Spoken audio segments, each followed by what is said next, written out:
For several years now, scholars have argued that the world is experiencing a democratic recession.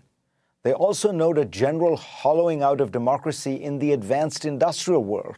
When we think about this problem, inevitably, rightly, we worry about Donald Trump, his attacks on judges, the free press, his own Justice Department.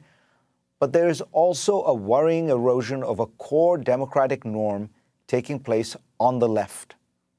It has become commonplace now to hear cries on the left to deny controversial figures on the right a platform to express their views. Colleges have disinvited conservative speakers like Condoleezza Rice and Charles Murray.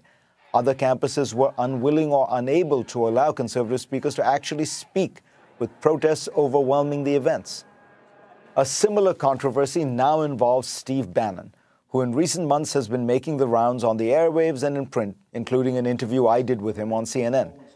Some have claimed that Bannon, since leaving the administration, is simply unimportant, irrelevant, and thus shouldn't be given a microphone. But if that were the case, surely the media, which is after all a for-profit industry, would notice the lack of public interest and stop inviting him. The reality is that the people running The Economist, The Financial Times, 60 Minutes, The New Yorker, and many others who have recently featured Bannon or invited him know that he is an intelligent and influential ideologist, a man who built the largest media platform for the new right, ran Trump's successful campaign, served briefly in the White House as his chief strategist, and continues to articulate and energize the populism that's been on the rise throughout the Western world. He might be getting his 15 minutes of fame that will peter out, but for now he remains a compelling figure.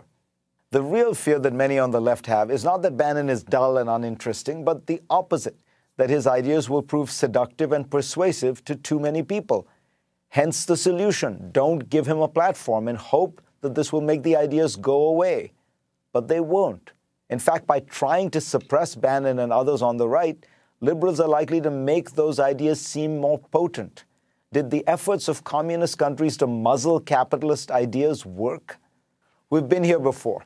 In 1974, William Shockley, the Nobel Prize-winning scientist, who in many ways was the father of the computer revolution, was invited by Yale students to attempt to defend his abhorrent views that blacks were a genetically inferior race who should be voluntarily sterilized.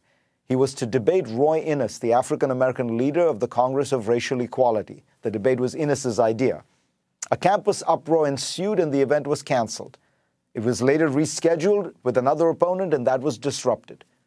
The difference from today is that Yale recognized that it had failed in not ensuring that Shockley could speak. It commissioned a report on free speech that remains a landmark declaration of the duty of universities to encourage debate and dissent. The report flatly states that a college cannot make its primary and dominant value the fostering of friendship, solidarity, harmony, civility, or mutual respect. It will never let these values override its central purpose.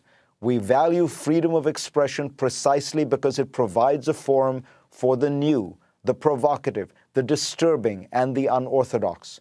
The report added, "We take a chance, as the First Amendment takes a chance, when we commit ourselves to the idea that the results of free expression are to the general benefit in the long run, however unpleasant they may appear at the time." It is on this bet for the long run, a bet on freedom of thought, belief, expression, and action, that liberal democracy rests.